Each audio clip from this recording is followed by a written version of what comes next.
I'm pregnant. Everyone in my life has known for months, like in my real life. The C-section, I was like mad that I had to go do that after like going through labor for so many hours. I used to look at my scar, I'd look in the mirror and like, ugh, my body betrayed me. I've done this 4 times, and every time I'm like, I'm gonna really eat healthy and try to do this. Get broccoli. Literally, that's the only time I threw up. Yeah. Like my body rejected it. We don't need that. I'm like, the Your body's baby like, you do needs need it. that. The baby needs it.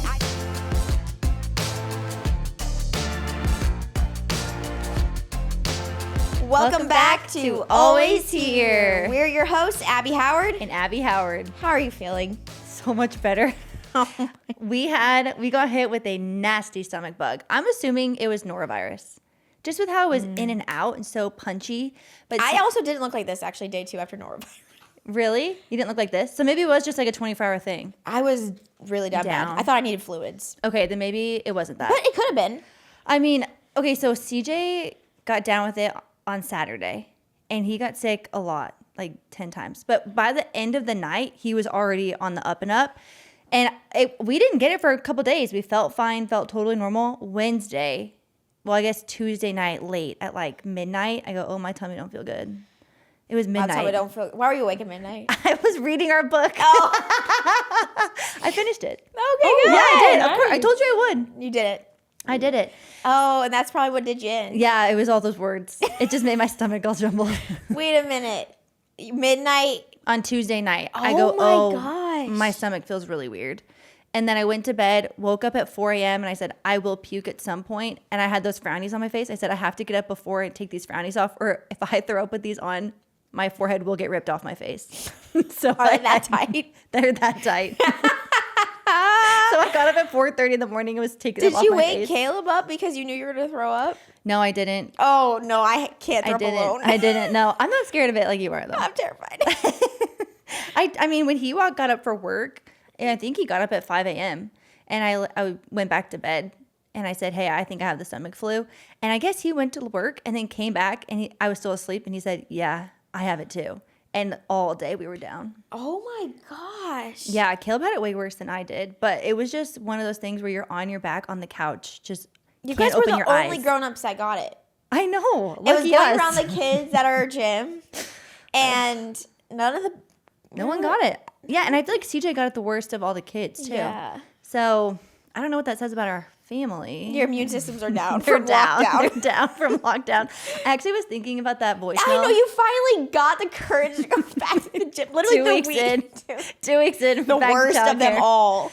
The stomach bug. I actually think I have a hot take. I think I would rather a stomach bug than a nose, snot, flu situation. Abby, Probably same. You guys are both in the 2%. I know, but it's because it's one miserable day and like one day of a lot of cleanup. But then after that, it's gone. Whereas the sinus respiratory infections, they last for like 10 days. Yeah, but you can tell yourself you're better if you have a sinus respiratory infection. You cannot tell yourself you're better if you're vomiting. I know. I think it's like a clear down and then a clear. You know what I mean?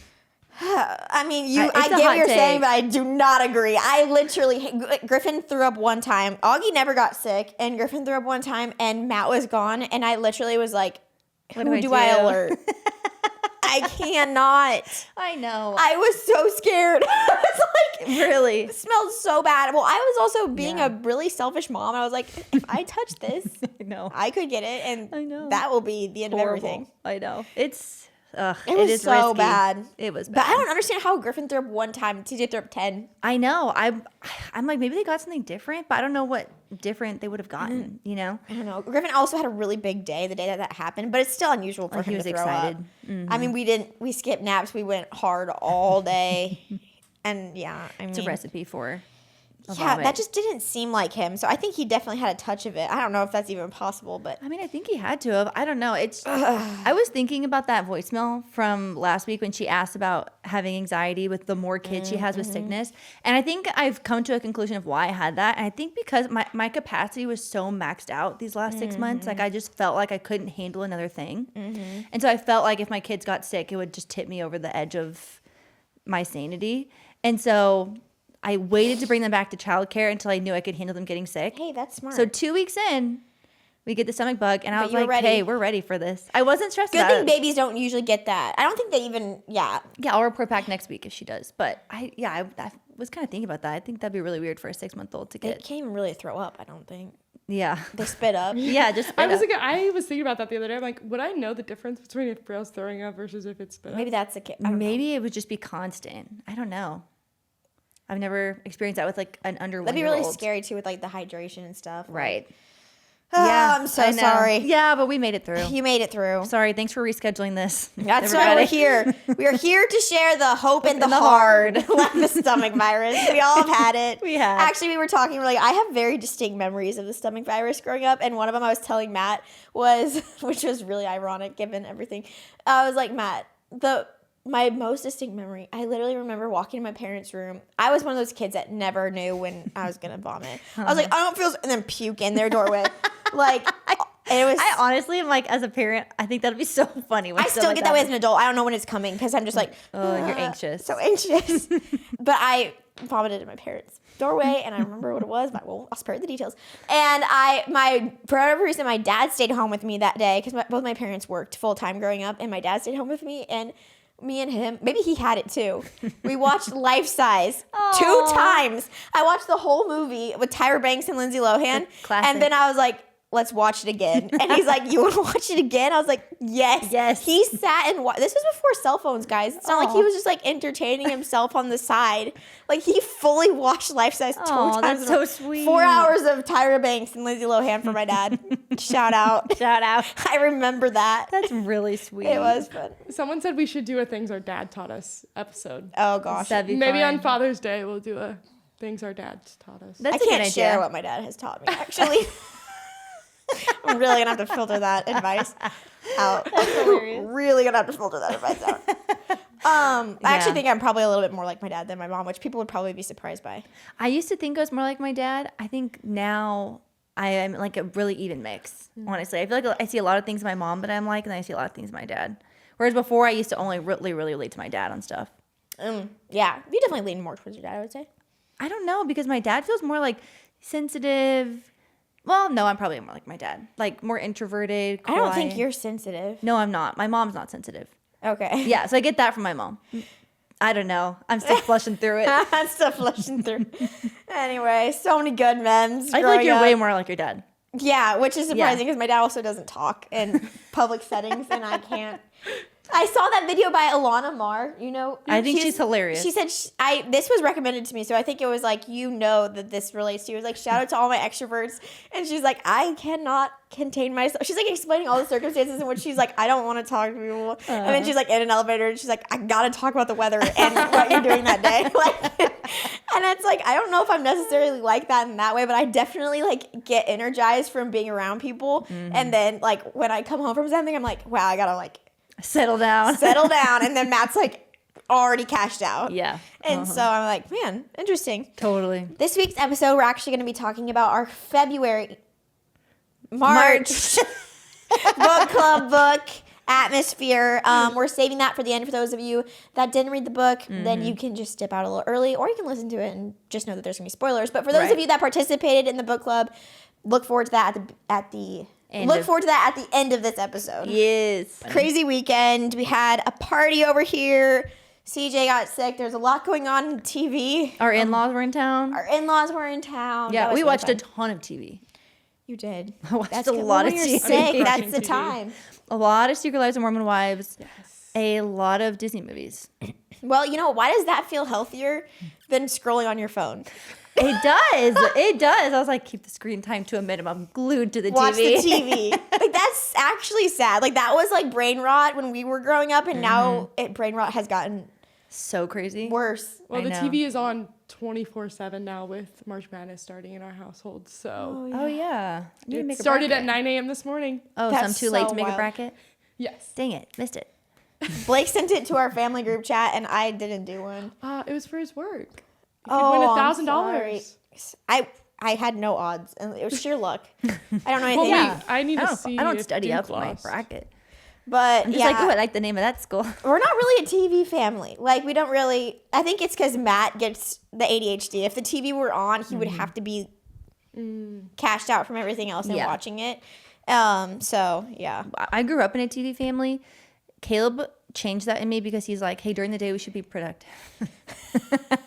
And so I had to learn to turn the TV off, which I used to just love like the background noise of it. But now I do find it distracting. So we never have it on during the day.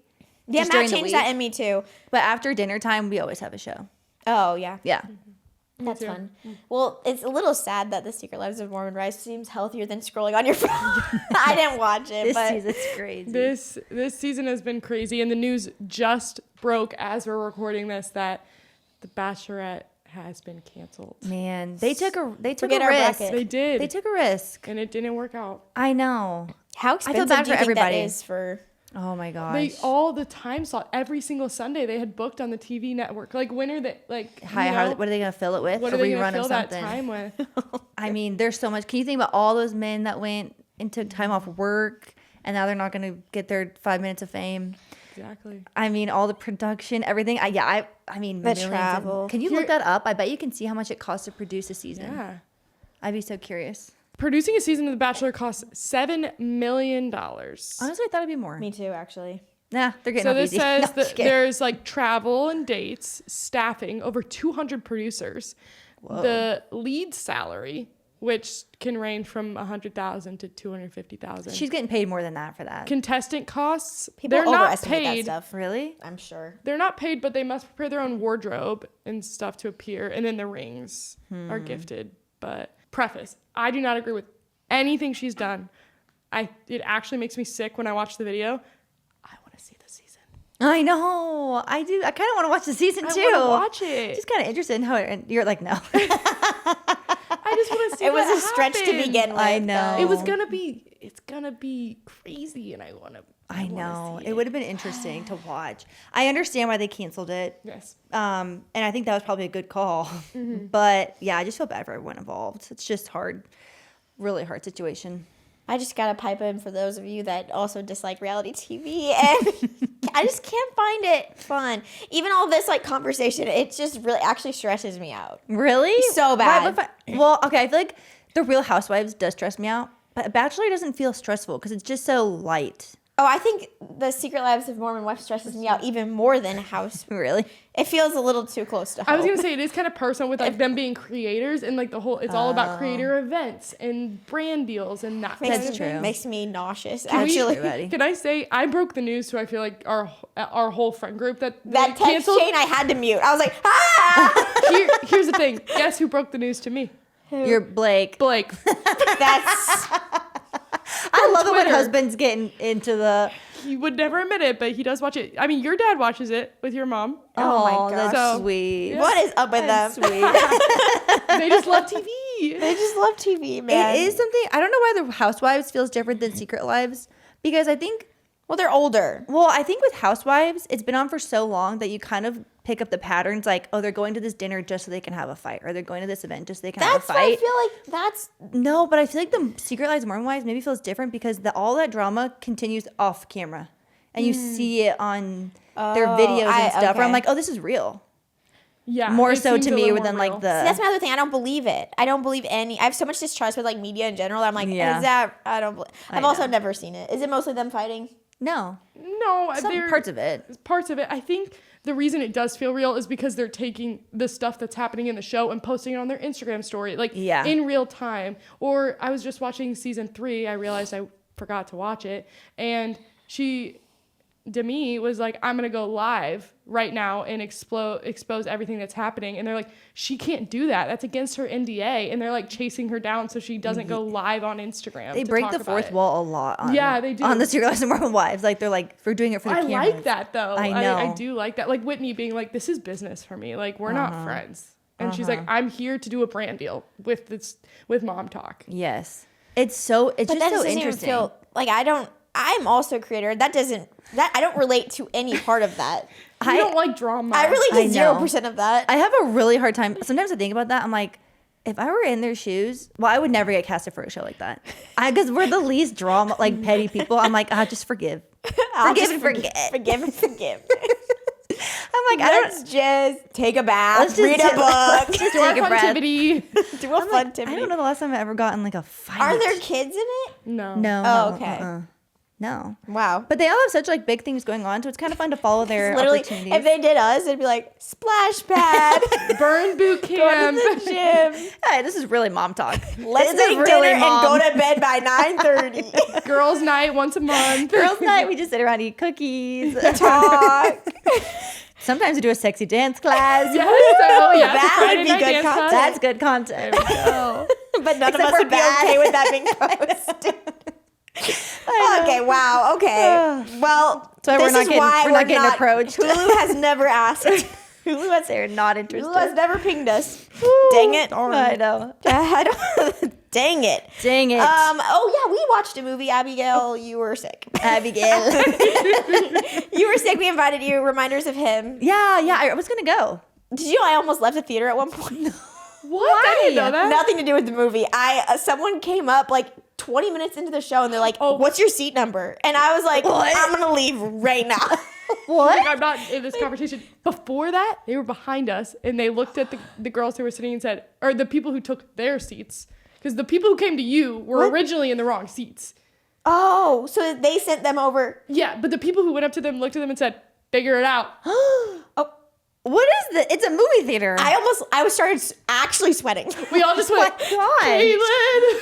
I started sweating because I didn't purchase my own ticket. My Yeah. friend purchased it, and I Venmoed her. I had no idea what my seat number was, so I was like, "It's me. I'm gonna go." And like the problem. I Venmoed her. Like we had a seat. You bought a ticket. I had been scanned in, but I honestly I don't know what it is about me, but that just really panicked me. Yeah, like when I you was like, put- I have to leave right Then now. they started walking around to the other side and we're like, someone come sit over here. Let's get down. I was That's scared. so weird. Yeah. She's like, you're in our seat. What's your seat number?" And I was like, Oh, she said it me, not just like kindly wondering. well, you know what? That's how my brain Oh, sure. told me what happened, but I also was just so frazzled. Can we also say there were open seats? There were a lot of open seats in this theater. Yeah, I said to Angel next to me, I was like, I need to leave. She's like, everything's fine. Calm down. I was literally I'm like, panicking. What is it about those small social interactions where it's like, if I'm going to get in trouble for something that I know I'm getting in trouble for, not a Guilt. big deal, but the little things that you're caught off guard for, you're like, oh my gosh, I'm going to cry. it's just like, I have no plan for this. I am Right. completely improving this situation and I don't know what to do. Anyway, the movie, what did you think about it, Addie? I thought it was good. I liked the book better, obviously. Wait, what was it called? Reminders of Him. Reminders Okay. of him. Not to be confused with Regretting You, because I accidentally read that thinking I was reading Is it Reminders just of Him. us that read both of them back to back? I don't know if this was a worldwide thing, Oddly but I read parallel. both of them back to back and then watched the movies back to back. Yeah. But my biggest thing was the casting was not who I envisioned, and so then it was like it irked me during the movie. I felt like it was forgettable. Yeah. Like I was kind of just like, you'd have to jog my memory about everything that happened and took place in that. And yeah, I don't know. Maybe I'm just like kind of done with Colleen Hoover thing, but I do think I'm going to read her next one because it's a thriller. Yes. Oh, that's kind of fun. I'm going to listen to it on audiobook because actually it's about a podcast. Oh, cool. Let's listen to It's a let's podcast read it. thriller type of thing. Oh, we're not doing the book talk yet. Oh my gosh, stop. But anyway, I thought the movie was fine. I mean, I'm not hating on it. I think that the actors did a good job, but I was just kind of like, maybe it's just not my genre. I Let's did be cry honest. at the end. I mean, I did as well. I did cry. One off-topic thing that irked me during it was the main character. What's his name? Ledger. His hair should have been buzzed. It was just a little too long, and his needed to beard was shave. needed to be cleaned up. I don't know why they chose that look for him. I thought he would have looked a lot better with a little bit of scruff and completely like shaved off head. I agree about that. Buzzed head. Just a random.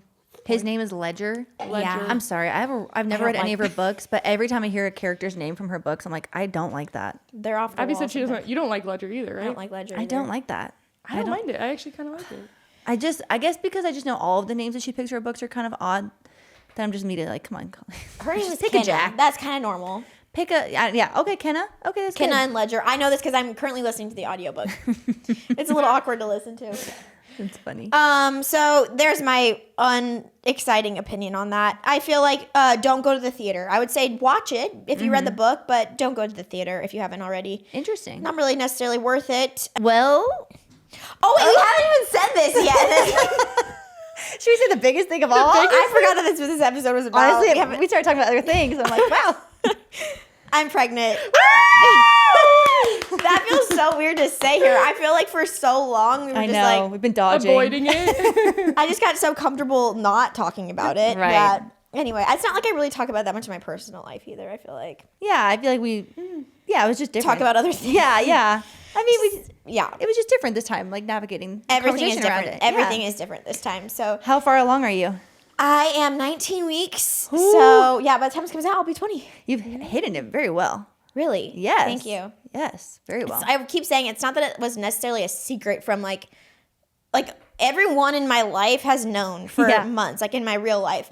But it was just kind of like I wasn't ready to open it up to the whole internet, Sure. type of thing. So yeah, it's like that's why it feels weird, I guess, because it's like it's become so common in a way, like in regular conversation in life, except for like these couple hours that the cameras are on, we just like avoid it. But yeah, so halfway, which is exciting. I actually saw recently that the biggest like growth jump you experience is from 18 to 22 weeks, which actually I was like, that kind of surprised me. And then I was like, actually, no, that checks out. I think it makes a lot of sense. Because by the end, I feel like you just start to like, you pop. yeah. Well, at the end, you're growing, the baby's growing a lot, but I feel like you already have all this. It's just like, they just start taking up more of the percentage of it. And now it's just like, right now, it's just like, fluid, fat, Yeah. You feel whatever's baby. happening. But I felt kicks at 17 weeks, which was such a gift. Aww. And so now it's like feeling like better and real, but it's been a wild journey. Found out on my birthday.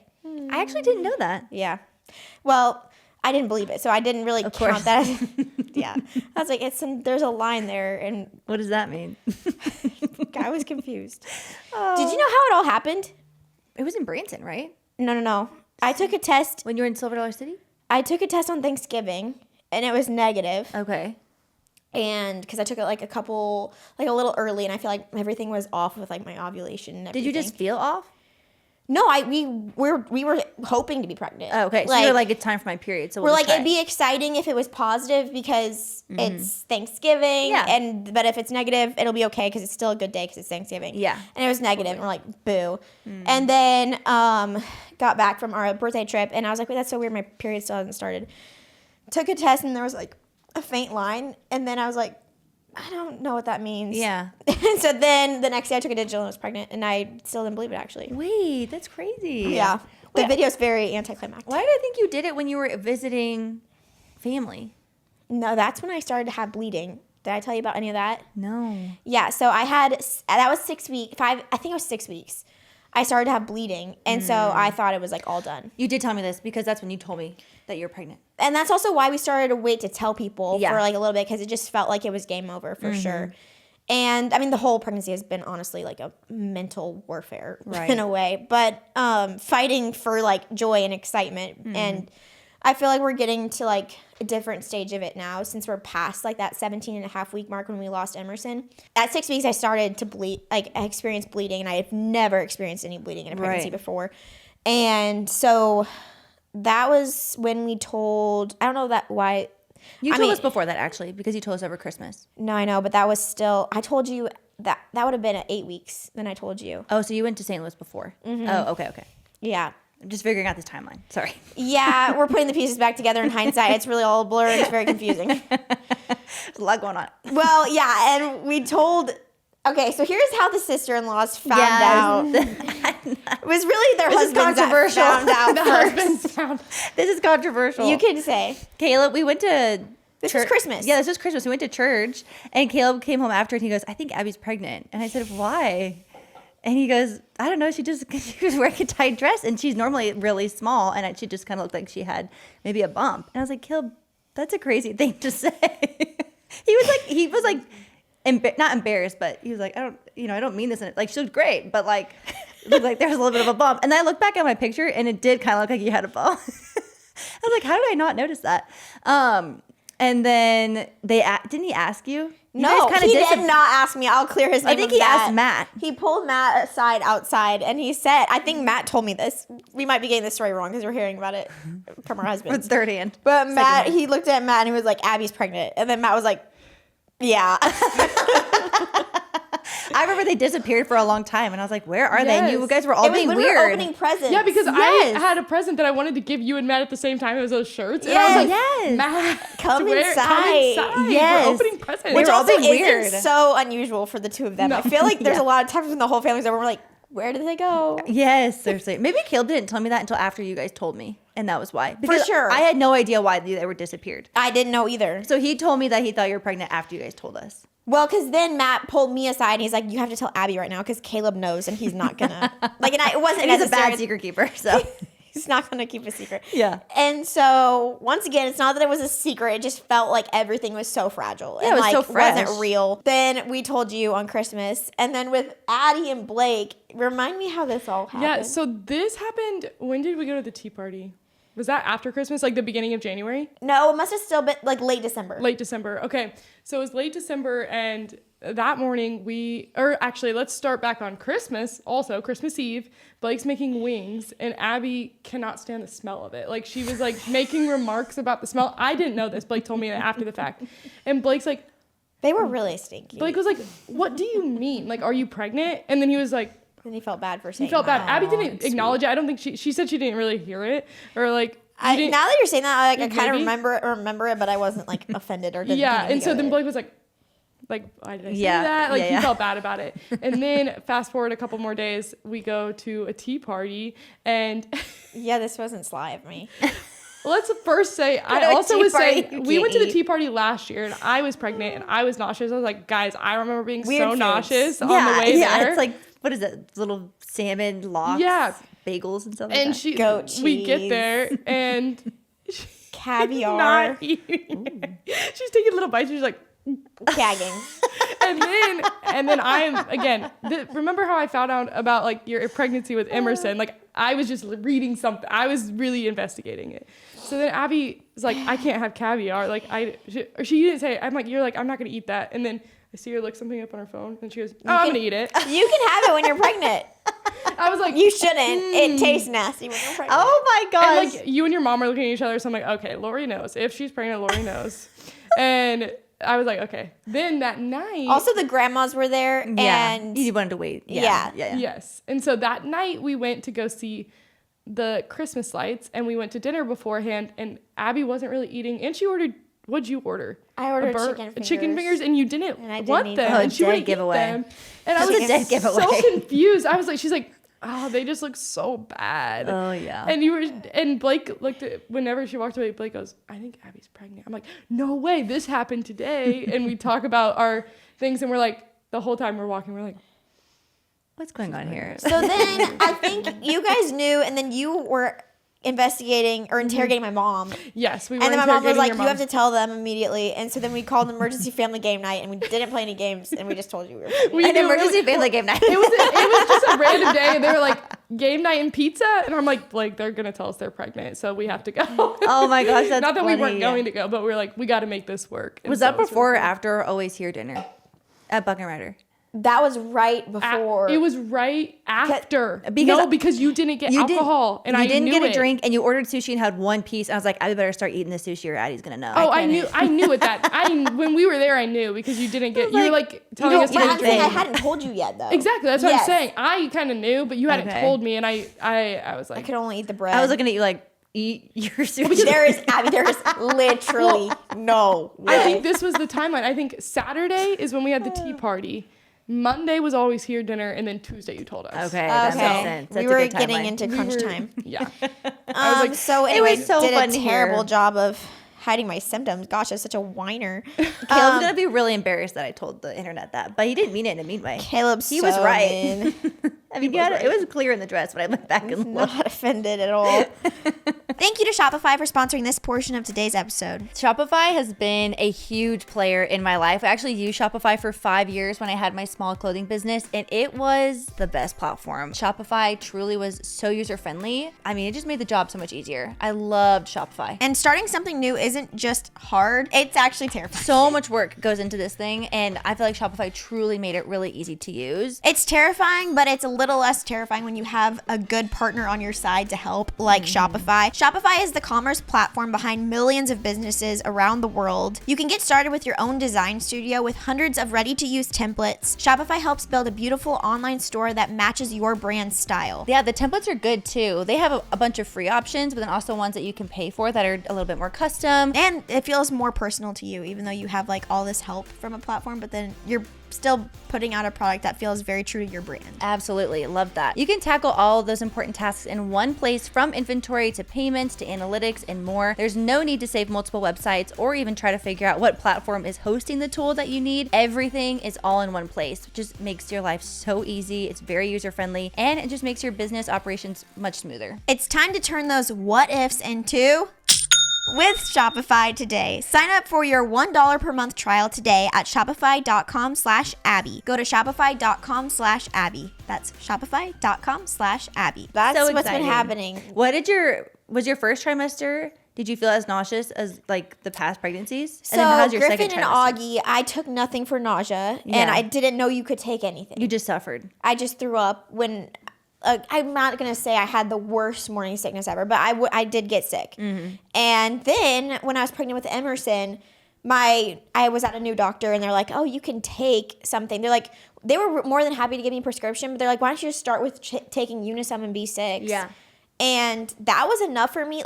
Obviously, I can't eat normal. Right. I can't I would still gag, but I never threw up with Emerson, and I never threw up this time either. Yeah. Because of that combo. I never felt like I needed to go to the prescription medication. Mm-hmm. But yeah, definitely, it's so weird. When you're pregnant, those things that people say, like, oh, I can't eat food from my own house, or I can't eat any vegetable. Why is that so true? I've done this 4 times, and every time I'm like, I'm going to really eat healthy and try to do this. And obviously for me, it all ends after the first trimester. Really? Yeah. But it's so weird. One day I was like, I am making this up. I'm literally I'm making this up. Get broccoli. Literally, that's the only time I threw up. And it wasn't throwing up, it was just gagging it. Yeah. My body rejected it. Yeah. It was you're not eating that right now. We don't need that. I'm like, the Your body's baby you needs do need it. that. The baby needs it. I never eat McDonald's. I want it in the first trimester. I think Sure. McDonald's is really kind of gross. Need it. Yeah. So yeah, it's very comparable to similar. Emerson's, but likely because of the medication. Yeah, that makes sense. Can we make that a PSA to all pregnant women? Is that Unisum and B6? Try it as soon as you find out you're pregnant. Ask your doctor, but then try it. Because my friend just told me she was pregnant and just got through her first trimester, and no one ever told her about that, and she was really sick. Does it not make you question why don't they make an over-the-counter medication that's just whatever is that combo of ingredients that makes that work? Yeah. And they can just call it morning sickness medication. Well, maybe we should, and we could become Let's billionaires. do it. Don't steal our idea. We can get bought out by a pharmaceutical company. It's crazy. Why do we have to just go ahead and start mixing supplements and medications to try to combat that? I don't know. They don't even know what causes that. Right. They're literally hormones. And you're that's not actually an answer when you really think about Is it. Unisum the sleeping medication? It's a Yes. sleep aid. So I only take half Interesting. of them because it is enough to, knock you out. yeah. Did you take half or did you take a full? I took a full, and then once I stopped getting morning sickness, I weaned off and I did a half because I was so scared to get off of it and feel morning sickness again. Yeah, I remember and that. then I got off of it. Gotcha. I never had nausea, so That is wild Both because it affects pregnancies? 90% of pregnant women. both babies. With Vivian, I had one day where I was like, I am going to puke. I never did, and it was 2 days before I took my test to find out that I was pregnant. Weird. Because I was like, I Because think usually I it doesn't hit that early. I know. That's why I was surprised too. But I did. I had one because we were in the Dominican Republic for Caleb's work trip, and I brought one pregnancy test because I said this is the weekend that I'll get my period, so I'll bring it just we can test it on vacation. And it was the day before I think it was the day before. I was so sick, and I was like, this is really weird. And sure enough, I was pregnant. But with CJ, I had nothing. Because normally I feel the worst weeks are weeks 7 to 10. Week Yes. 10 is down bad. I mean, I'm on my back tired, but I don't get nauseous. Yeah. Mine the was through exhaustion. 6 through 10. I was nauseous. Yeah, 6 through 10. And then I was Always. able to go No, work out actually again. 6 through 12. Really? I feel mine peaks at 10, though. Well, after You were the most sick, Addie. I was really sick. You were really sick. Yeah. After the stomach bug, I have immense sympathy for you all. Because that nausea yesterday was insane. And I just think about that. It's different. I don't think it probably is. Nausea is nausea. I'm like, that's got to be how it is every day at pregnancy. Don't you I think the difference is I'm also not afraid to throw up. So I would throw up every single day. Yeah. Just because I was like, it'll make me feel better. Wait, you like Totally. did it on purpose? No, I just felt nauseous, and so I'd go and I'd throw up. Oh, I fought it for my life. I'm laying in bed. that I'm like makes it so much worse. That's Blake. eating saltines. Like, please. What don't. happened to you? Is your mom scared of throwing up? It's a real phobia. Because you and your brother are both like that. It's in my bones. It's in Blake's bones I too, know. because he was telling You me guys, I don't when need to throw up. but I'm like, also, I have a Becca. theory that when I throw up, it's a violent experience. Like, I pop blood vessels in my face. That's like, it's because not- you're trying to hold it in. Is that it? Yes. No, just I feel like relax. no. I'm You like gotta breathe through levitating it. off the No, ground. you gotta breathe through it. No, I can't. I was coaching CJ. I was like, take a deep breath, relax, and go. No. I will do anything to avoid it. And so, yeah, no, had a lot of nausea, weird cravings. I guess my cravings, I don't know if I had weird cravings. Oh, if you're comfortable talking about your food categories, how does that change during first trimester? Oh, everything's out the window. Really? What do you mean Okay. your food categories? What is this? I'm a very routine person with food. Like, Oh, it has yeah. to fit in a category of breakfast, lunch, dinner, snack, dessert. Okay. And it has to fit in a category out the door first trimester. Really? No. And you yeah. can do that It's mentally? survival. Like, mentally you Oh, can... there's survival for sure. Okay. There's just not even it doesn't even actually cross my mind. It's actually, I have a hard time eating, like, anything. Okay. So it's like, I know that I'm already at a deficit for everything because I'm like cheese quesadilla and like nibbling it. I just cannot relate to that. My first trimester, I'm so hungry both times. That's where I'm at right now. I gained probably some of the most weight in my pregnancy in the first trimester because I'm starving. That's where I'm at right now. Really. Like, I cannot get enough food in a day. That's how I am right now.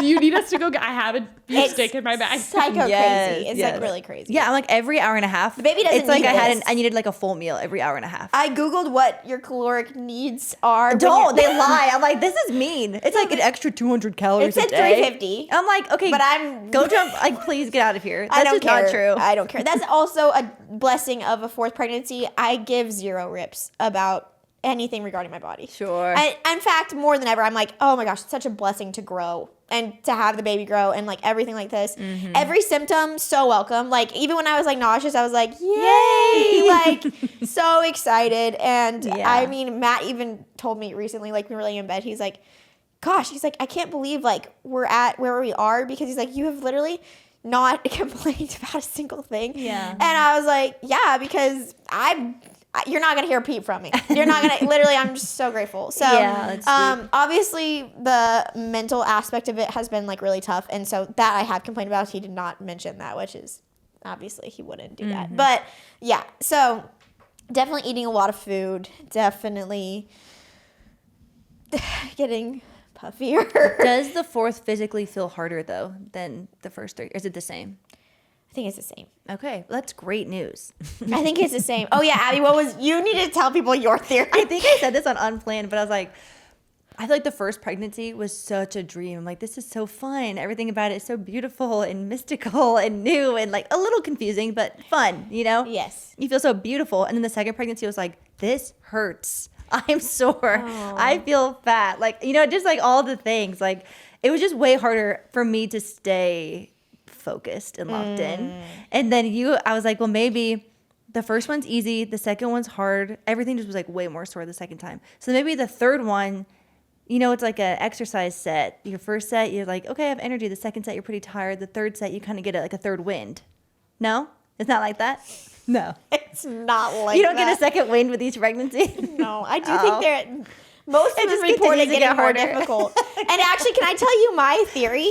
Yeah, tell My me. theory is that you get one pregnancy. Uh-huh. The rest, you're just growing a baby. I think I would second that after 50th. For sure, you get one pregnancy. Yeah. You can nap. You can like Right. give me my cravings. Like Right, you right, can right. be like you can be needy. Uh-huh. Second pregnancy, No. pipe down. You have a Right. child to take care of. Suck it up. You need to wake up. Yeah. You need to take care of everything. Right. Yeah, and I'm fine with that. I think yeah. that we only need one. Right. And then your husband can just baby you. Like Totally. that just goes for him, and that expectation doesn't change. Totally. And I also do think, like, even for Matt, like, it's so interesting, and I think this is a result of pregnancy after loss, but also just like being on the fourth one. Like, it's like I think he has like such a deep respect now. Yeah. Like I feel like he's literally worshiping the ground I walk on, and I'm like, this is incredible. Let's keep doing that. And now he's like so excited too. He's like, how many kids do you want? He's like, really? He's like, we said we'd stop at 4. He's like, but what if, are we gonna be done? He's like, I think I'd be really sad to think that we only have one more time of doing it. And I'm like, yeah, that's amazing. I love that. I was like, let's leave the door open.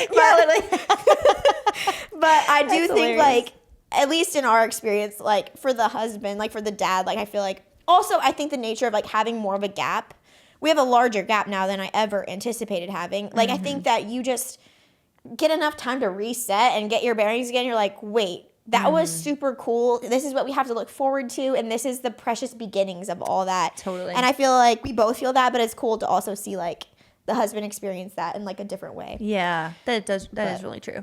Yeah, I can see that for sure. Because every time, like you're saying, it does get harder. And so then your husband's like, thank you for doing this. Like, the reward of having your child is the best gift of all time. And so then it's like, thank you for literally going through HELL for this.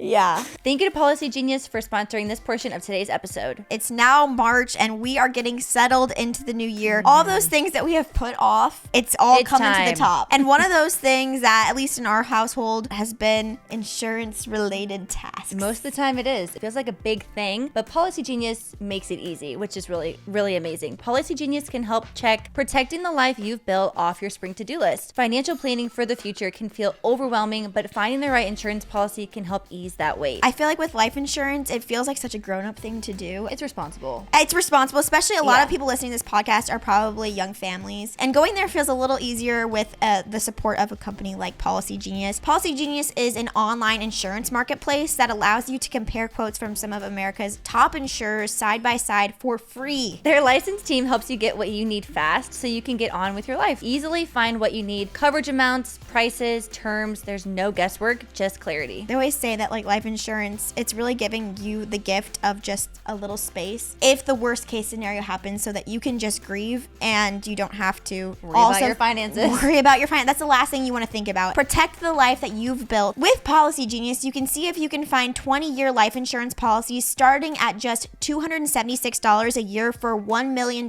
in coverage. Head to policygenius.com/Abby to compare life insurance quotes from top companies and see how much you can save. That's policygenius.com/Abby. So that's where we're at. The kids are excited. So that's fun. I feel like they're also just like confused. So Yeah. I feel like girls are a little bit more in tune with that. Like even my friends' kids that have daughters the same age, they're way more like receptive, asking more questions that are more in depth than like our kids. Although Griffin did ask us the other day, how did the baby get in there?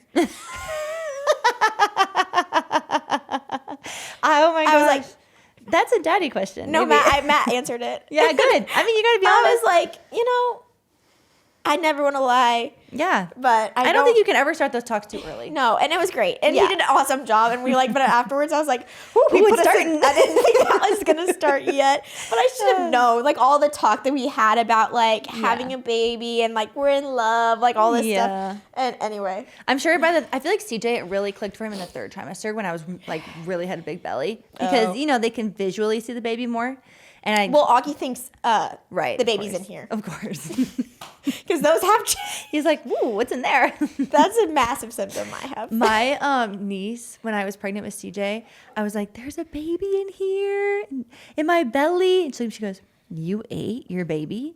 Your niece? Yeah. Oh, my cousin. Sorry. Oh, okay. My cousin. My cousin. Yeah, she goes, you ate the baby? I said, oh, you should ask your mommy about that. You should You're ask your like, mommy about that. no. How'd the baby get in there? You I feel ate like the you baby? could say no. I did say, I was like, no. But you should ask your mommy how it got in there. You're like, I don't know. It logically made sense. I kept I saying know, the baby I was feel in my like- belly. I feel like an explanation is warranted because for girls are like, I don't want this just randomly happen, Right? Totally. I don't want Can to I be- eat something I wrong? don't want to fall pregnant randomly. Totally. This will be your 4th birth. Yes. Does that feel daunting? No. No. You feel like you were like, you got it. We got this on lock. Well, especially the nature of how like we're gonna meet this baby is no labor. yeah. No labor. No. You've never experienced a Like a scheduled scheduled C-section. C-section. Yeah. Like, okay, I am saying this as someone that had what could be considered, I don't have trauma associated, but what could be considered as a traumatic first birth. Yeah. Where things didn't go quite right to the point where they didn't really want me to even try to attempt that a second time, to having a scheduled C-section, which really feels like you're checking in to some type of hotel. That's a little weird. It's a hotel. You just show up. I had self-tan on. I had my hair makeup curled. done, my hair ready, fully rested. I slept all night. Amazing. Went in at noon, holding my baby at 1 o'clock. Yeah. Where Matt was. Yeah. And I was like, that was Sick. incredible. And my recovery wasn't that bad. So I'm Good. saying, like, you got to understand the life experience I'm coming from when I'm saying this. Obviously, the nature of birth number 3 is not one that we're going to put in the same category. It wasn't live birth and was deeply traumatic in a number of other ways. But between those two, I'm like, yeah, I'll take the second one. Those lights went crazy. I just thought I blinked weird. I was like, am I losing consciousness? I've been getting a little blackout. Oh, no. A little blackout when I stand, which maybe I think my iron mic could be low. That could be low. Spinach and electrolytes, girl. Found it. No, I had to take iron with Griffin and butt shots. I remember that. Yeah. I felt much better. I had that in my 5-year journal. Went to Abby's butt shot appointment. That's Did you how I go? said it. We like dropped you off. That's Yeah. so funny. Isn't that I funny? came back so chipper. That stuff works immediately. Okay, wait. Let me give a little backstory. With Griffin, with my first pregnancy, I was just, you don't know what to expect. Right. I was like, I'm pregnant. Like, I'm going to be tired. I'm course. going to be, like, so drained and exhausted Right. and get headaches. I was very, very tired. Right. They checked my red blood cell counts, normal routine blood work that you do. They said that they flag it as anemic, I believe, if it drops below 55. They're like, you have 5 red blood cells. 5 I and was normally down- 55. I was down to 5.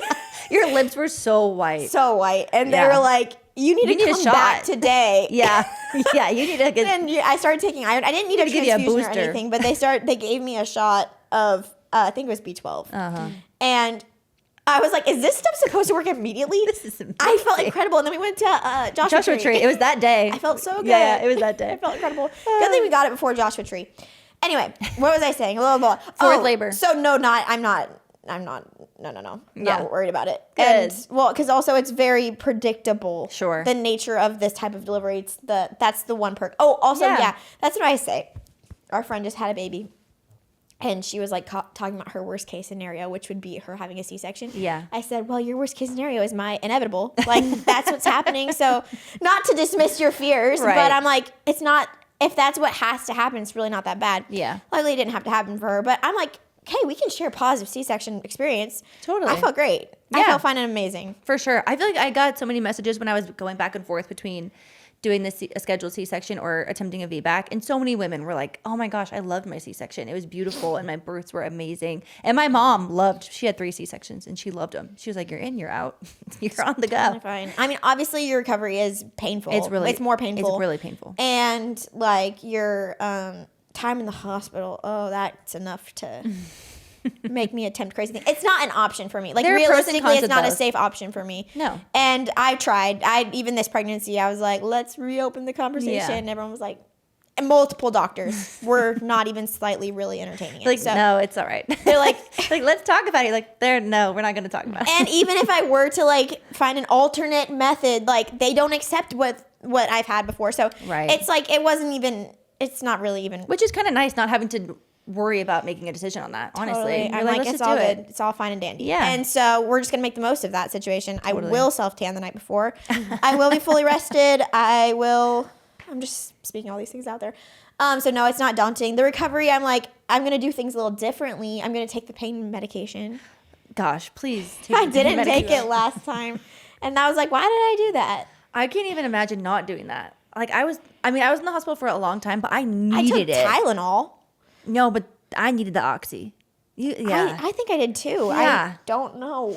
I mean, you have a really high pain tolerance, so I could see maybe in the moments in the hospital you being like, no, I'm good. And then you getting home and everything there wearing off and then freaking out. But like, that was so painful. Oh, yeah. So yeah, that's a really positive step to change. I'm taking oxys. That's also makes it like less daunting. And also just now I know what to expect more from recovery. I want that like ice band around there. That felt so good. Oh, I know. Ice packs around that area felt really, really good. Nice. But yeah, I mean, what are you gonna do? Right. That stinks that you can't pick up your other kids, but also They're big enough. They're gonna be now. big Yeah, now, they're not so gonna it's not even like that big of a. The problem is that you can't lift the car seat and stuff. Yeah. For 6 with weeks. the Duna. I know. I kind of did anyway. Well, I mean, you got to do what you got to do. you do got to do what you got to do. Well, I maybe did you it could the put first 2 weeks, but after that, I was like, I have to yeah. load them up. Yeah, I did think they could also said always- you can't drive for 2 weeks after having a C-section. Right, so I didn't really. But you could always put the Duna in and then load your baby up in. Yeah. I should do that. Yeah, I didn't think to do that when I was after CJ, but you just figure out other ways later on. I know. I know. Now our car seats have expired almost. I was going to ask about that. Did you know that, Addie? No, the Your car car seats seats expired. After 6 years? Yeah. You should get a new. Ours needs Your to be Duna needs expired. to be replaced anyway. Ours needs to be The expired. handle's like about to fall off. very wobbly. It is wobbly. Yeah. You so guys, that's you travel with fine. that thing. That's fine. So yeah, no, I'm very excited. Honestly, that's the only thing that's like kind of helped the worst days like mentally of this pregnancy is just like envisioning.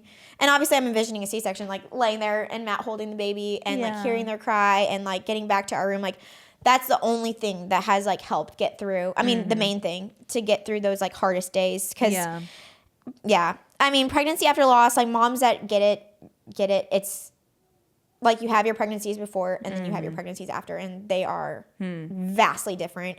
And like, honestly, like it's so interesting, like the way it happened for me, like having 2 healthy pregnancies and then a loss and also like a late miscarriage, like that really flipped everything upside down. And it's like I can't even actually relate or remember those pregnancies before. It makes sense. Which is weird, and it's like it's sad. Like I'm like, man, that was so I didn't even know how blissfully ignorant I was.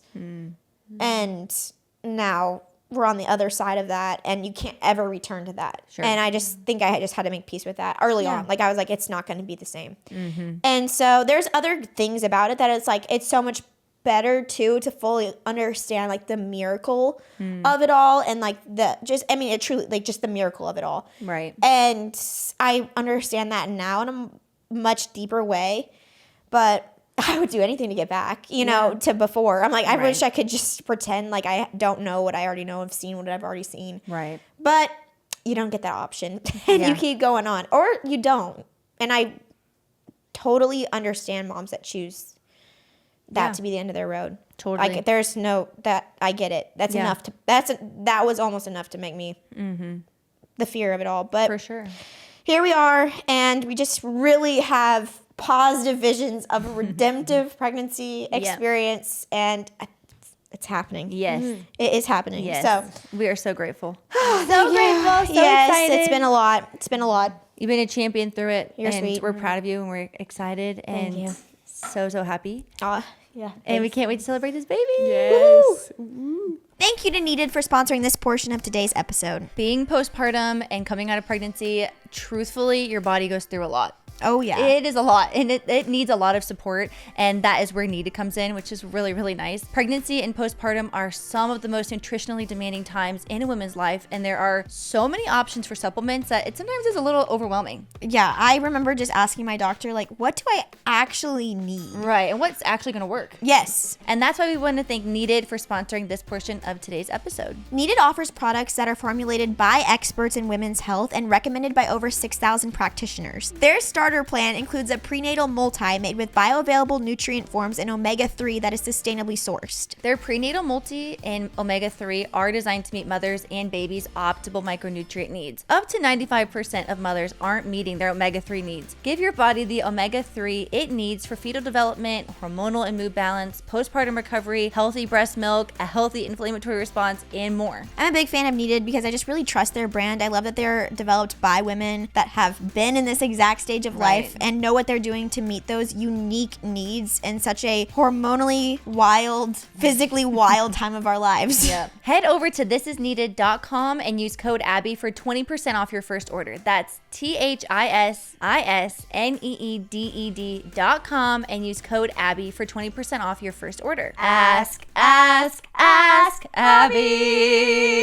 Hi, I was just wondering, as I'm pregnant with my second child, my first ended in a C-section.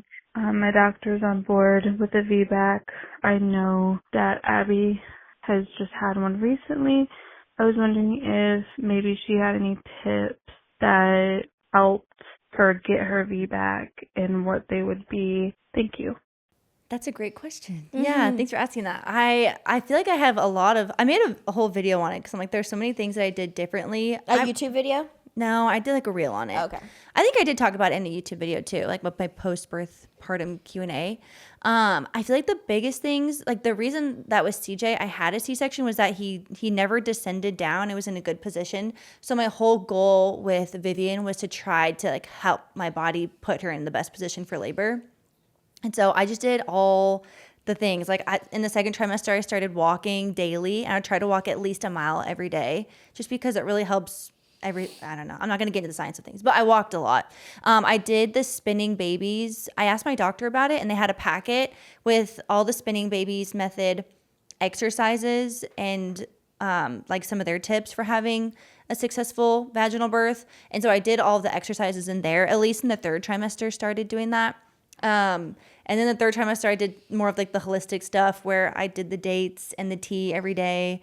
I bounced on that ball a lot. It was really just like strengthening my body and trying to open my hips up more so that she could descend down better. So that was the stuff that I did kind of leading up.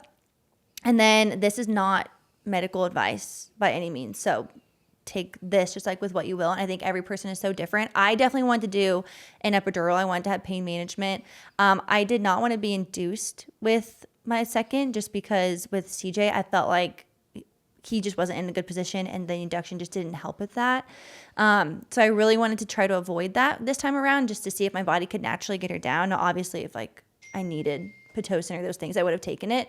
But I just wanted to do what I could naturally to get my contractions going and more consistent. So I tried to avoid any like induction medication when I was at the hospital and things were already moving. And then I just kind of waited a little longer to get my epidural so that even while I was having contractions and stuff, I could be up and moving and she could be moving on down. Because I read a lot about how like when you're laying there, the baby doesn't always move down as easy. So I just knew that was from my personal experience. That was my problem, was that CJ wasn't in the best position. And so I just tried to fix it doing those things. So I don't know what led to your C-section the first time, but maybe just answering some of those questions with different solutions. Good advice. Thanks. I'm not a doctor. Hi, Abby's. My husband and I are trying to prepare our bodies to start a family, and I recently found out my progesterone is very low. And with that, it could make conceiving much harder and put me at high risk for a miscarriage. So with all that being said, how are you guys able to overcome the fear of the unknown possibilities? Thank you guys so much. Love you. Bye. Oh, that's a hard one. I'm not. What was the question? How are you able to overcome it? Well, you know what? You just got to rip the Band-Aid. Yeah, there's no way. There's no way out the other side but through it. Therapy helps a lot. I understand that's like expensive and difficult. And I feel like also just know, like everyone says this, like you'll probably have some good advice too. But like it's not a linear experience. Like I remember like when I got to like 17 weeks of this experience, which I mean, granted, a lot of people have taken a deep sigh of relief long before 17 weeks. But that was like an extremely tough week for me. And I like got into therapy and I was like a total mess the whole time, like for 60 minutes straight. And I remember telling my therapist, I was like, I'm just so frustrated because I felt like I was past this. Like I felt like I had like made so much progress. Like we were like, I felt like this was all something that was behind me. And like even saying that, as I was saying that, I was like, you know, they always say this stuff is not linear, but then it just feels like it really should be, you know? And so just knowing that like there'll be good days and there will be bad days and that neither one is not as like they're not all going to be bad days. They're not all going to be good days. And going into it with that understanding, you can just have a lot less fear attached to those bad days. It doesn't feel like, oh my gosh, this is how it's going to be forever until we meet our baby. And so, yeah, that was really wordy, not helpful advice. I think that was really good advice. Thanks. What do you have? I think this isn't in regards to pregnancy necessarily. I just think in general, when I feel really scared, I always try to think on the other side of it. I'm like, okay, if worst case scenario things happen, will I be okay in the end? And the answer is always yes. Like I think that we can get through we're so much stronger than we believe and know. And I have to remind myself that. I'm like, if the worst case scenario things happen, like I have family, I have Caleb, I have this. Like there are things that we have in place that can help get us through it. And obviously we don't want to go through hard things. And that's why we feel scared about it, because it's like, that is so horrible. And I don't want to experience that. And I don't want to do that. But if it happens, I know that we'll be okay in the end. And like things will look different, but we'll get through it. I think it's just reminding yourself that. And like that is where a lot of like the faith aspect comes in. It's like I have to have faith that like no matter what happens, I can get through this. And yeah, I don't know. I haven't really experienced like I think a lot of scary things, but I think a lot of times it feels like with modern science and innovation, we can control family planning more than ever, but we still cannot control family planning. Right. And that is just the bottom line. I don't think this is something that will ever be guaranteed. And that's why it's such a miracle. Yeah. And so I think just going into this, you're already asking the right questions of like, how do I, like, because I think me, blissfully ignorant, even trying for our first, like I was like, we'll get pregnant and then that'll be like it. And then we have our babies and it's like great. 9 months later. And like, you're already asking the right questions and you already understand that this is outside of your control. And going into that, you're just already setting yourself up for like just a posture of surrender in a way that is just like it simply requires. Like the fact is some of us end up with all of our kids and there's relatively no complications. Everyone will face complications and challenges and highs and lows, but relatively no. And the only difference between them and other people that have, you know, lived the worst case scenario is simply just luck. yeah. And that's really what it boils down to. And so just fully surrendering and then just like lean on your spouse a lot and your community of friends. And yeah, it's just one of those things. It is. Totally. If you're a believer, pray and journal and bring all those fears to God. And I think a lot of times saying them out loud and not like holding on to them is helpful too, like voicing those things. Oh, totally. Yeah. Because sometimes I feel like when you're sitting on a fear and it's in your head and then you're ruminating on it, it's really easy to like get into a spiral. And if you can get those out loud and speak through them, I think that's healthy. Yeah. Hi, Abby's. I've been following you both for quite some time now, and I remember that you both had unplanned emergency C-sections with your firstborns. That was also my experience with my son this past October. So my question is, did you deal with any feelings of failure following your C-sections, or just wondering if you could have done anything differently to prevent them? Thank you. I had a lot of those feelings after CJ. I think that was one of the hardest things I felt a lot of anger at my body because I felt like my body failed me. And it wasn't necessarily that, like the C-section in my head, I was like, I was like mad that I had to do that because it just seemed so hard after like going through labor for so many hours. And so I just was like, man, my body for the first time ever, it just didn't do what I was needing it to do. And I felt very betrayed by my body. And that was like a very weird feeling. And I think there was a lot of like processing for that for sure. So you're not alone in those thoughts at all. I think over time I was like, I think there's just a level of acceptance that I had to reach where I was like, it's just okay like that it happened. I think I used to look at my scar and like feel angry at times, not because I had a scar on my body. I was just like mad at my body for not working right. And I can't even really explain that, but I think just especially when we're young and healthy and like everything's always gone my way, it just felt like I had this reminder of all the time of like, I always had this reminder where I would look in the mirror and like, my body betrayed me. And I think it's okay to feel that. Preventative wise, I don't know. I feel like if there are things that I would do differently, I don't think I actually needed the induction in the long run. And CJ was just so high in my stomach that like he was just not ready to come down at all. And so we really forced it. So I was just one of those cases though where I had an induction and it didn't work. But a lot of people have that and it works great. So I don't know. It's not like, it's just pregnancy and birth is just not a one size fits all for everybody. And everyone's experience is so different.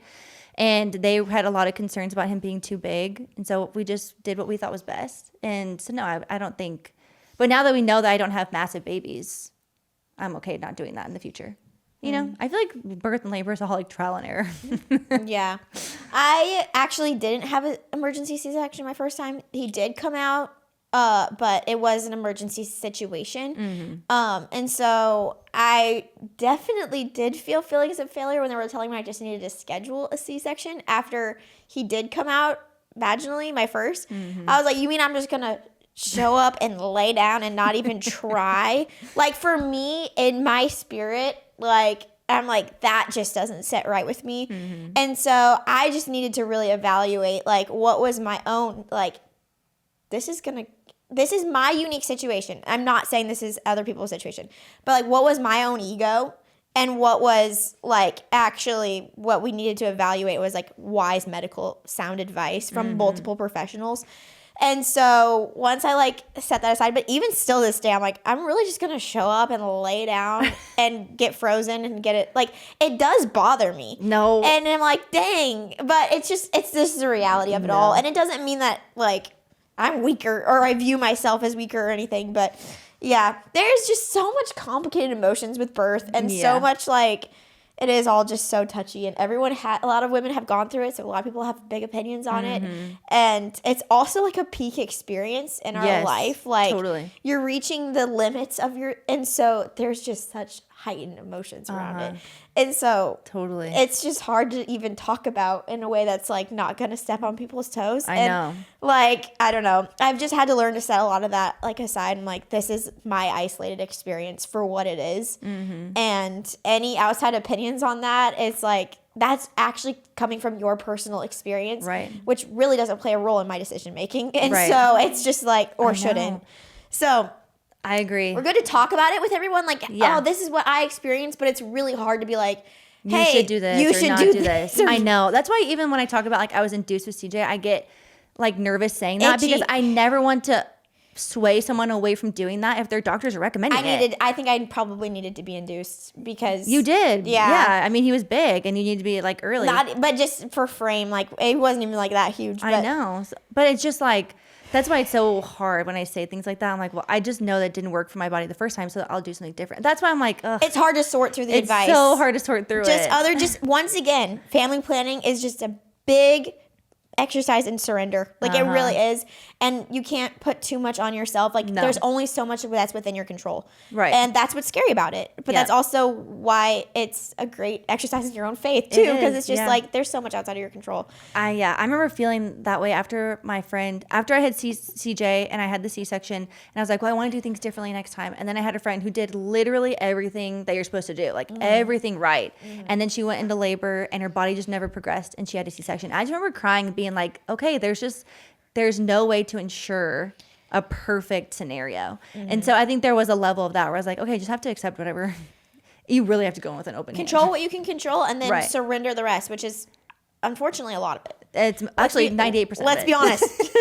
Yeah, I felt like mine was different. I did go into spontaneous labor, but I think I was 36 weeks, and Brielle was still, she was... What's that? Adverse? Transverse. So she was still sideways. So she hadn't turned head down.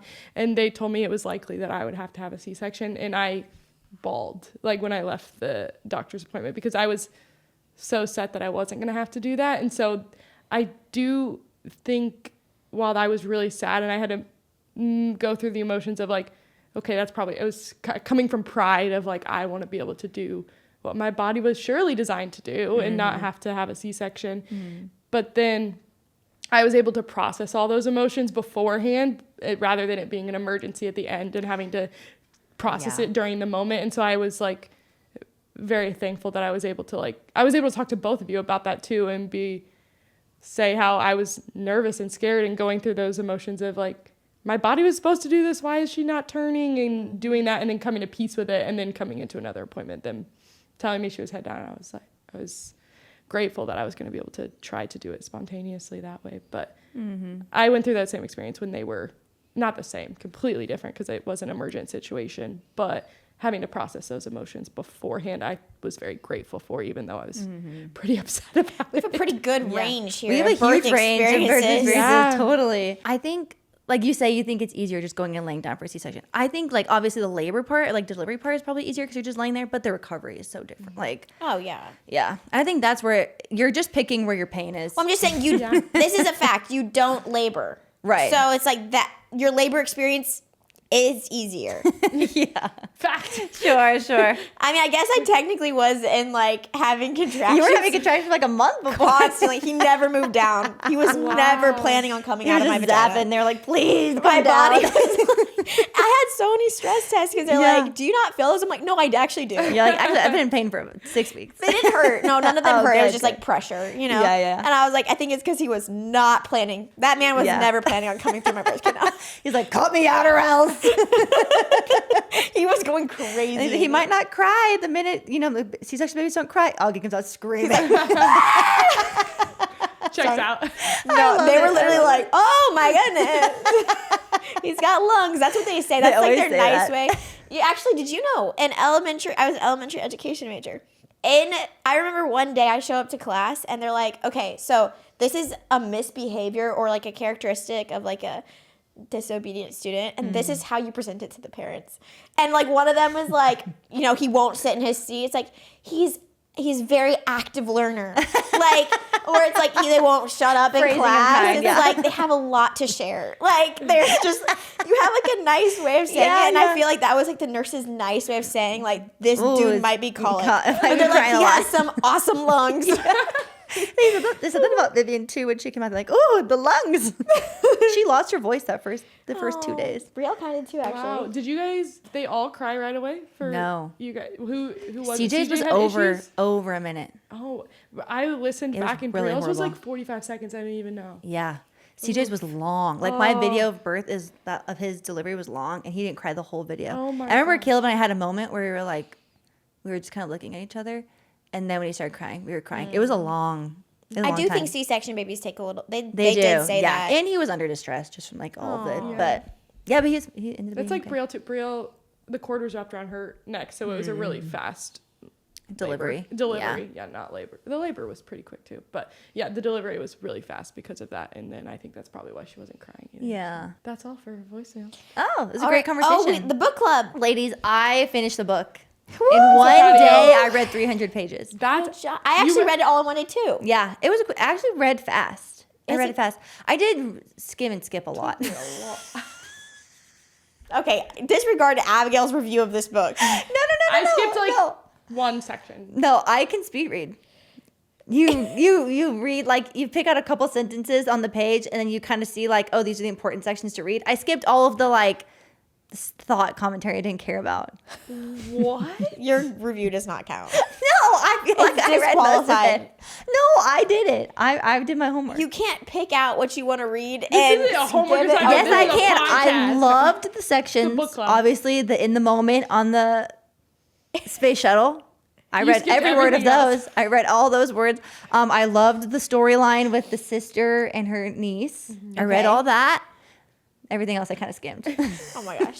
Okay, so I couldn't really care about. I didn't really care about the other astronauts. I really like this author. I think that she does a good job mix between like telling a story and then also it's still like it's not necessarily like a deep read. Like I would say Yeah. it's like a lighter story. Yeah. This book might be my least favorite of the ones I've read of hers. Really. I really wanted more of the spaceship. Yeah. Experience. I know. Me too. Like I feel like it was actually like 5% of the book, and I really wanted more spaceship experience. Yeah. I loved the woman power. I love like women Yeah. in space and like being the first woman from in NASA. I loved that aspect of it. I loved like a slight historical element to it. I like the space talk, guys. Ever since I read Project Hail Mary, I feel like I'm kind of an expert on space. So I was like, oh, I know about this stuff. I like the space element. I thought it was cool. And so yeah, I just wanted more about the mission. I really did. Yeah. I was a little confused on what the explosion was. That Oh, you're right. Like with the door. Yeah, it was just she just said an explosion happened, and it was you just shrapnel.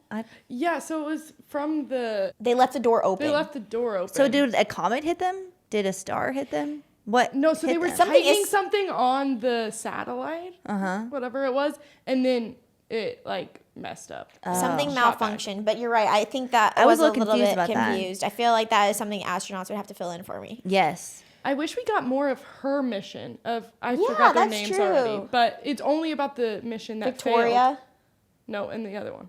When she threw up the whole time on the Yeah, shuttle. that's true. We got none of that. We Yeah. got a little bit. I would have liked more there. I really liked the dynamic between her and Lydia and like all the girls and Lydia because I think they all played a different role within like the women empowerment and being in NASA, whereas Oh, yeah. Like, they hated her. yeah, but because she tried to be one of the guys. Yes. And then what's the main character's name? I was just asking. Why can I not Why can I remember? not remember her name? Joan. Joan. Joan was like, why are you trying to be like one of them? And there was a line there that's kind of stuck with me. She's like, we don't need to be. Oh, she said, men are Yes. hard and brittle, but I find that being soft and flexible actually gives you more Yes. strength. Yes. Or what was it? Or you're more resilient or whatever she Yes. said. And I was like, that's just so true. Yes. More long lasting. What was the word that she used? Pull up the quote. Oh, here we go.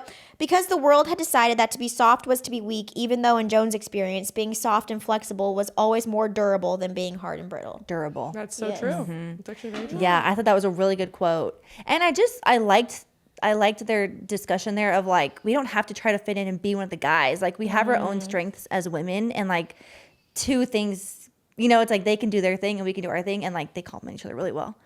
I don't know. I just really appreciate I think that. Lydia's character is really important too because I feel like a lot of women when like end up getting really competitive. It's easy to get really competitive Yeah. with each other when it's like, oh, we actually are in the same. We should be headed together towards the same goal. Totally. But like I feel like Lydia did have a really good character arc at the end where she was like, yeah, she was doing what she thought she had to do to make achievements as a woman. Yeah.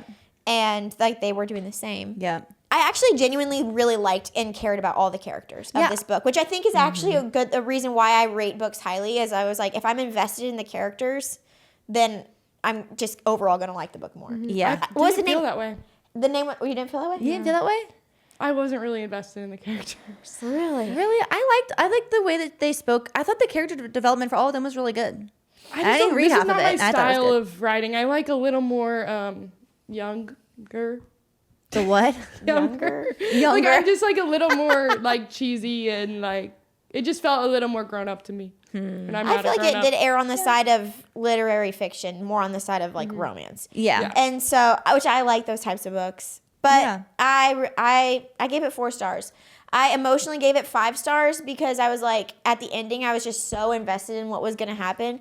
But then after I was thinking about it more, I was like, it really was a 4 stars because I don't know that I would necessarily excitably recommend it to people. But I'm like, I enjoyed it, the experience of reading it. Yeah. But I did lower our last book club book to a 2. The more I thought about it and dissected it, I was like, that book was actually Looney Tunes. What did I give it a 5? Yeah. When we were in Rhode Island, we were still Hashing dissecting it I out don't even and remember it. dissecting it. I was like, it's actually a 2 to the point where I need to actually make sure other people don't read it. I remember I had my mom read it. Yeah, and she was didn't like it. She didn't. I didn't talk to her about it. She's like, I'm reading your book club book, and it was so bad. It's hilarious. I think she said it was dumb. I think it was dumb. That was the point of it, though. Dang isn't it. People really like her, but I just think I might be done with that book. But I really do like Taylor Jenkins Reid, this book. I feel like I wouldn't excitedly recommend it, but I was very like, It was a good read. I felt like I will remember this book. Yeah. I remember the journey the woman took. What? I had 2 quotes that stuck out to me when I was reading it that I noted. This is Joan speaking. She said, I always had the top grade in class, and I would come home and brag about how I helped this boy who sat next to me that was struggling with times tables, or I helped the girl with the spelling. Then one day, this boy joins our class, and he's really good at math. Not as good as me, but almost. And he asked me for help, and I told him I'd think about it, but I didn't want to. Bobby Simpson. I was so scared that he'd take my top score from me. I told my mom that I wasn't going to help him, and my mom said that if I was going to be proud of myself for being generous, then I had to do it even when it meant I might lose something. And she said, you have to have something on the line for it to be called character. And I was like, that was good. Really a good point. To still help, like if someone's going to beat you or be better than you at something, but you can still help them, like it's not bad to help someone up, even if they're like on your same level, like if there's something you can help them with.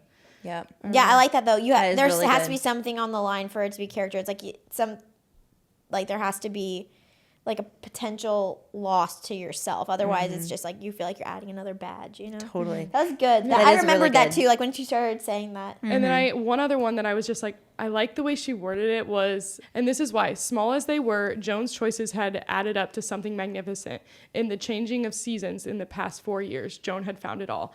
I just thought that was cool, talking about how the changing of the seasons in a year, like so much happens in a year. And if you just think you went through all 4 seasons and something different happened to, you're now the person you are this year. I don't know. I just thought about it that way. That is sweet. Yeah.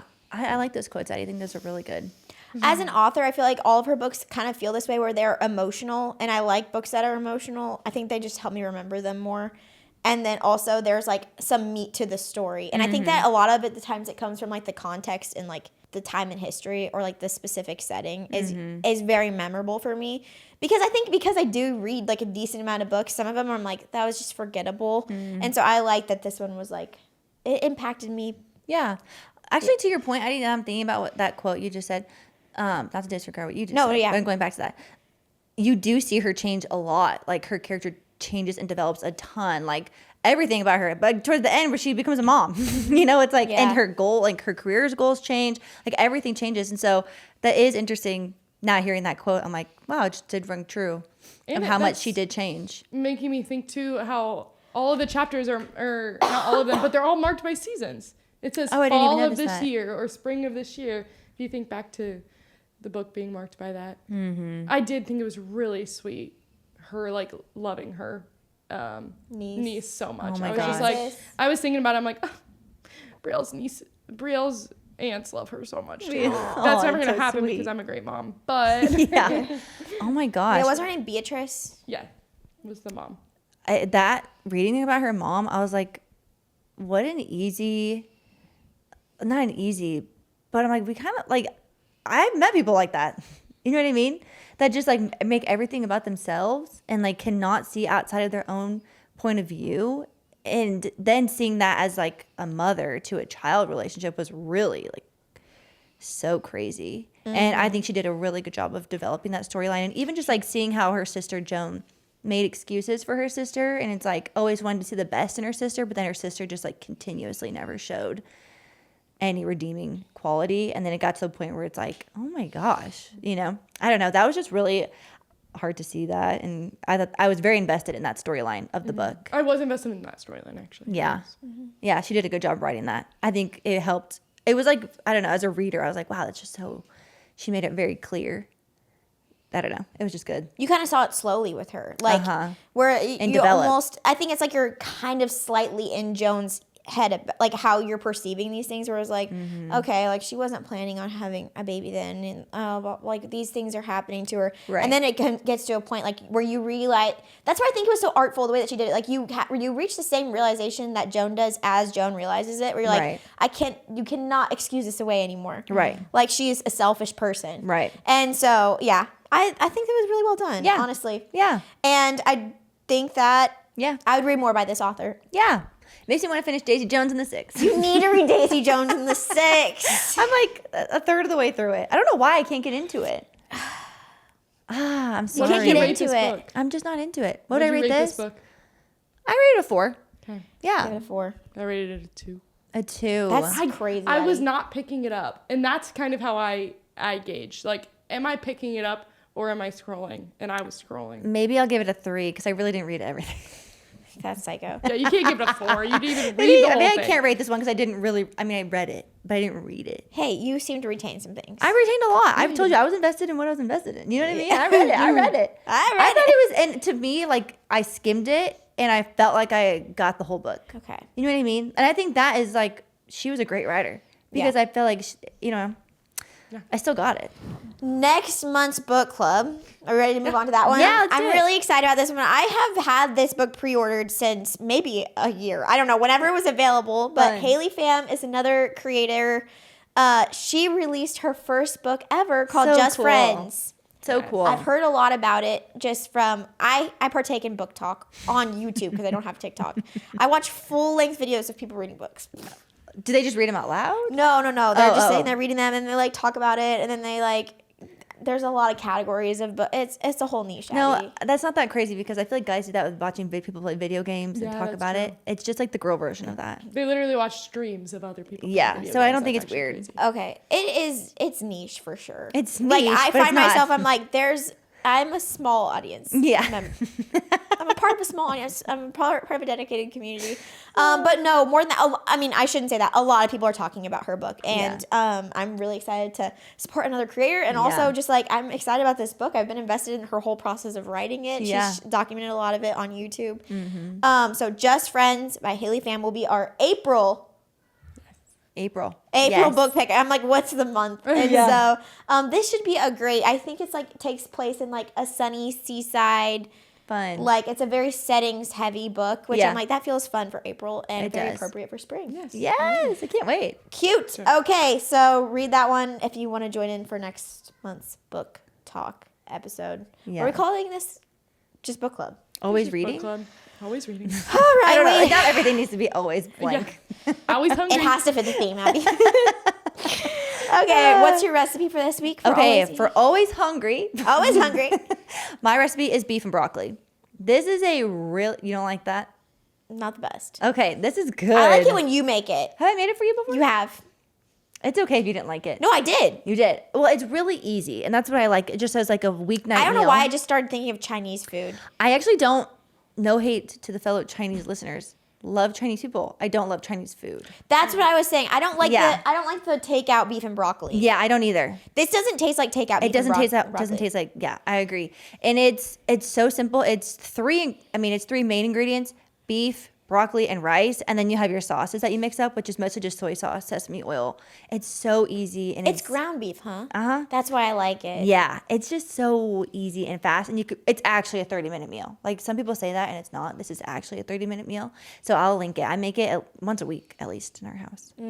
At most, not at least. What carb do you have with it? Or you do? I just do rice. Oh yeah, perfect. Mine is not a dinner option. I'm actually just been really craving this. Strawberry shortcake. I make this like always like in June for the past few years. Really? With those homemade biscuits. Oh, Abby, can you please make that again? I know. Do you remember it now? Yeah, how I could I would forget? say this isn't necessarily like a beginner recipe, but it's you'd be surprised. It's not too hard.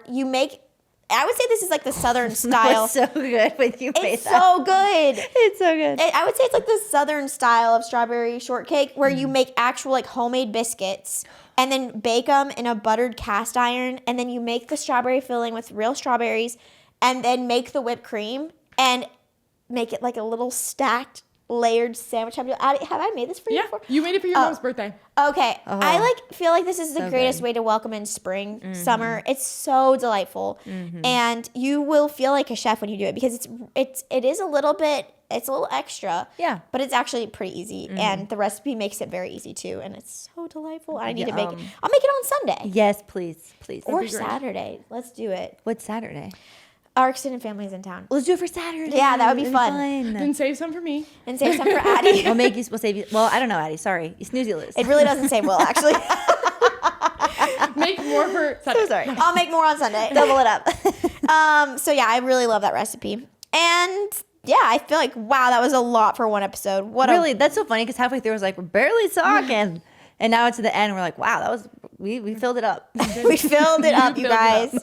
In closing. And closing. Let me open my iPad for a closing We're note. really grateful to those of you that are members of this community, and we're just excited to continue to grow this and foster community with you guys, and really especially thankful to those of you that leave reviews. Yeah. You have a special place in our heart, and especially to this member that has numbers only for their username, so I cannot say it, but they gave us 5 stars. Yeah. It says, my weekly girl time. I look forward to this show every week. I listen in with my kids in the backseat, and my 2-year-old loves hearing the kids intro for the whoa, that's crazy segment. That's cute. This show is fun, relatable, and I love the community that's being created with Ask Abby's, Always Eating, and the book club. Oh, well, Sweet. We're glad that you guys feel that way because that's the goal.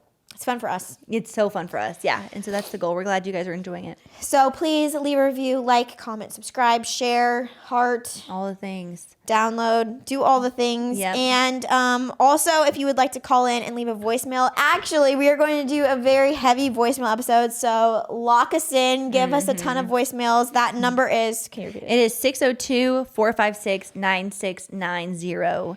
And it's also in our Instagram bio, too, if you can't find it. Follow us on Instagram and TikTok. Subscribe on YouTube so you never have to miss any of the updates. And stay tuned for upcoming live event in the local Phoenix area. Yes. Awesome. Okay. And remember, We're always here.